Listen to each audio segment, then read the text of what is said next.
প্রিয় দিনী ভাই ও বোনেরা, আসসালামু আলাইকুম ওয়া রাহমাতুল্লাহ। শেখ আজিজ আল কাসিমি নকশবন্দি মদ্দাজিল্লুহুল আলীর পক্ষ থেকে একটি ওজিফা আজ আপনাদের সাথে শেয়ার করব, যা সকল ওজিফার সর্দার। শেখ বলেন, এই ওজিফা আমি নিজে পরীক্ষা করে দেখেছি। এর এত বেশি ফায়দা, যারা আল্লাহকে পেতে চান, আল্লাহর মহব্বত হাসিল করতে চান, তাদের জন্য এটি একটি অতুলনীয় ওজিফা। শেখ এই ওজিফাটি পালন করার জন্য সকল দর্শক শ্রোতাকে অনুমতি দিয়েছেন। তবে এর জন্য একটি শর্ত হলো, কিছু গরিব মিসকিনকে একবেলা খাবার দিয়ে দিবেন। এই ওজিফাটির বড় বড় 7টি উপকারিতা রয়েছে। একই বৈঠকে ওজিফাটি 100 বার পড়তে হবে। 100 বার পড়ার মধ্যে মোবাইল, টিভি দেখা যাবে না, কোনো ধরনের কথাবার্তা বলা যাবে না। খুব মনোযোগ সহকারে আল্লাহর দিকে পূর্ণ ধ্যান সহকারে এক বৈঠকে পড়তে হবে। দোয়াটি পড়ার আগে 7 বার এবং পড়ার পরে 7 বার দরুদ শরীফ পড়তে হবে। এভাবে দোয়াটি পড়লে এর 7টি ফায়দা, যেমন নাম্বার 1, আল্লাহর প্রিয় বান্দা হিসেবে পরিগণিত হয়ে যাবেন। আল্লাহ এই ওজিফার বদৌলতে আপনাকে নিজের নৈকট্য দান করবেন। যারা আল্লাহকে পেল, তাদের কবরে, হাসরে, পরকালে আর কোনো চিন্তা নেই। মান লাহুল মাওলা ফালাহুল কুল, যার জন্য মাওলা হবে তার জন্য সব হবে। নাম্বার 2, যারা এই ওজিফাটি পড়বে তাদেরকে আল্লাহ তাআলা গায়েবীভাবে যে কোনো কিছুতে সাহায্য করবেন। যেখানে যাবে সম্মান পাবেন। যার সাথে কথা বলবেন সে আপনার কথা মানতে বাধ্য হবে। শত্রুদের উপর আপনি বিজয়ী হয়ে যাবেন। নাম্বার 4, যারা ওজিফাটি করবে তাদের অন্তর আলোকিত হয়ে যাবে এবং যে সমস্ত লোকের আকাঙ্ক্ষা যে চেহারা যেন নূরানি হয়ে যায়, সে তাহাজ্জুদ নামাজ পড়ে রাতে এই ওজিফাটি পড়বে। যারা চান চেহারার মধ্যে নূর আসুক, তারা তাহাজ্জুদের সময় এই ওজিফাটি করবেন। নাম্বার 4, প্রিয় বন্ধুরা, 3টি জায়গা আছে, দুনিয়া, কবর ও হাসর। এই দোয়া দুনিয়াতেও কামিয়াবির দোয়া, কবরেও নাজাতের উসিলা হবে, হাসরেও আল্লাহ রহমত লাভের মাধ্যম হবে। প্রিয় বন্ধুরা, আমাদেরকে দুনিয়াতেও চলতে হবে, কবরেও যেতে হবে, হাসরের ময়দানেও দাঁড়াতে হবে। আল্লাহর কাছে ফরিয়াদ, আল্লাহ যেন হাসরের ময়দানে আমাদেরকে আরশের নিচে স্থান দান করেন। সুতরাং দুনিয়া, কবর ও হাসরে কামিয়াবির জন্য এই ওজিফাটি 100 বার প্রতিদিন পড়তে হবে। নাম্বার 5, দুনিয়ার সমস্ত কাজ কারবারের জন্য এই ওজিফাটি যথেষ্ট হবে। যে কোনো হাজত, যে কোনো অভাব, পেরেশানি, রোগ, শোক, এই ওজিফার বরকতে ইনশাআল্লাহ সব সমাধান হয়ে যাবে। যাদের রুজি রোজগারের সমস্যা, তাদের সমস্যাও সমাধান হবে। নাম্বার 6, যারা রুহানিয়ত বাড়াতে চান, আধ্যাত্মিকতায় উন্নতি করতে চান, তাদের জন্য এই ওজিফা 24 ক্যারেট গোল্ডের মতো খুবই দামি। নাম্বার 7, কুফরি, শিরিক, অবৈধ ও বাতিলের প্রতি মনে ঘৃণা সৃষ্টি হবে, দ্বীনের প্রতি অন্তর আকৃষ্ট হবে, ইবাদতে আগ্রহ ও সুন্নতের প্রতি মহব্বত তৈরি হবে। দোয়াটি কিভাবে করবেন তা আমি আগেই বলেছি, এখন দোয়াটি বলবো। আমি যেই নিয়মে বলেছি ঠিক সেই নিয়মে দোয়াটি 100 বার পড়বেন।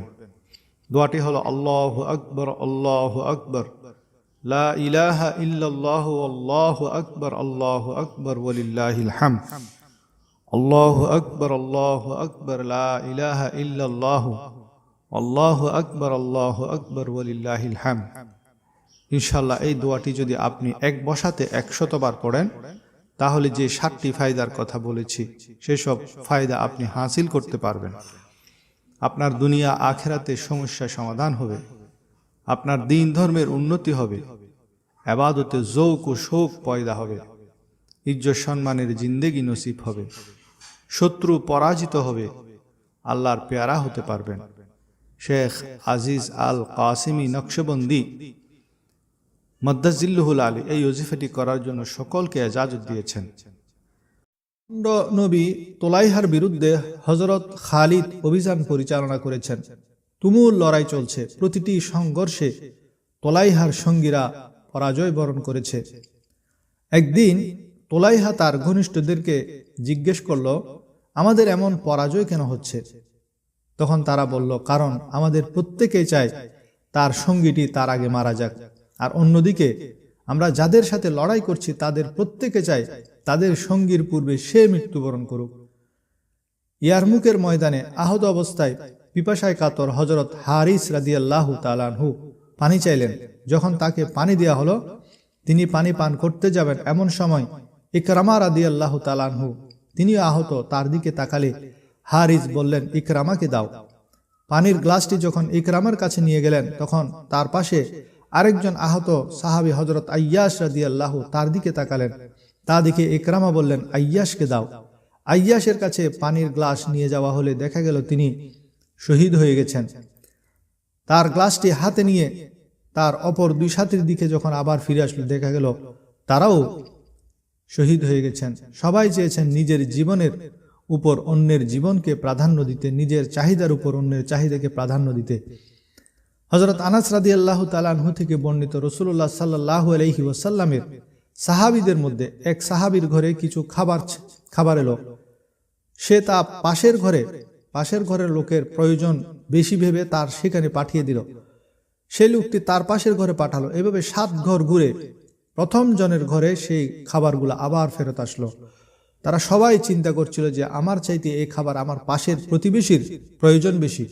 সেজন্য সেই খাবার ঘুরতে ঘুরতে আবার প্রথম ঘরে, যে প্রথমে সে খাবারটি তার প্রতিবেশীকে দিয়েছিল, তার ঘরে আবার ফেরত আসলো। এটা শোয়েবুল ইমানের 3204 নম্বর হাদিস। তো পূর্বের যুগে এভাবে এক মুসলমান অন্য মুসলমানের চাহিদার ব্যাপারে যেমন নিজের চাহিদার চাইতে বেশি গুরুত্ব দিত, তাই তখন সকল মুসলমানের ঘরে সুখ ছিল, শান্তি ছিল, আনন্দ ছিল, একে অপরের সাথে আন্তরিকতা ছিল, ভালোবাসা ছিল। আজ মুসলমানরা অধপতিত, এর কারণ তারা আল্লাহর উপর ভরসা না করে ইন্ডিয়া, আমেরিকা, চীনের উপর ভরসা করে। এক মুসলমান অপর মুসলমানের উপর যে কোনো আস্থা নাই, এক মুসলমান অপর মুসলমানের উপর ভ্রাতৃত্ববোধ নাই। তারা সেজন্য যারা পরাশক্তি তাদের পূজায় লিপ্ত হয়ে গেছে। ক্ষমতার মালিক, সম্মান দেওয়ার মালিক একমাত্র আল্লাহ, এই কথা আমরা জানি কিন্তু মানি না। অথচ আল্লাহ পবিত্র কোরআনের সূরা মুলুকের শুরুতেই বলেন, তাবারাকাল্লাযী বিয়াদিহিল মুলক, উচ্চ মর্যাদার অধিকারী সেই সত্তা যার হাতে পুরো কায়নাত। এই কথা যদি পড়ি কিন্তু তা না মানি, তাহলে সূরা মুলুক পড়ার কোনো ফায়দা নাই। যদি সহি আকীদার সাথে এই সূরা মুলুক পাঠ করে থাকেন, তাহলে আপনার জন্য যদি আযাবের ফয়সালাও হয়ে যায়, সেই সূরাটি আল্লাহর দরবারে আপনার জন্য লড়াই করে আপনাকে সে আযাব থেকে বাঁচিয়ে দিবেন। হযরত আব্দুল্লাহ ইবনে মাসউদ রাদিয়াল্লাহু তাআলা আনহু বলেছেন, যে ব্যক্তি প্রতিদিন রাতের বেলা তাবারাকাল্লাযী বিয়াদিহিল মুলক সূরা মুলক তেলাওয়াত করবে, আল্লাহ তাকে কবরের আযাব থেকে রক্ষা করবেন। রাসূলুল্লাহ সাল্লাল্লাহু আলাইহি ওয়াসাল্লামের জামানায় এই সূরাটিকে আমরা আল মাআনিয়া বা সুরক্ষাকারী বলতাম। যে রাতের বেলা এই সূরাটি পড়বে সে খুব ভালো একটা কাজ করলো। এটি নাসাই শরীফের হাদিস। অপর একটি হাদিস যা তিরমিজি, আবু দাউদ, মুসনাদ আহমদ এবং ইবনে মাজার মধ্যে রয়েছে, আল্লাহর পেয়ারা হাবিব সাল্লাল্লাহু আলাইহি ওয়াসাল্লাম বলেছেন, কোরআনে এমন একটা সূরা আছে যার মধ্যে 30টি আয়াত রয়েছে, যেটা একজন ব্যক্তির জন্য সুপারিশ করবে এবং তাকে ক্ষমা করে দেয়া হবে, আর সেটা হলো তাবারাকাল্লাযী বিয়াদিহিল মুলক।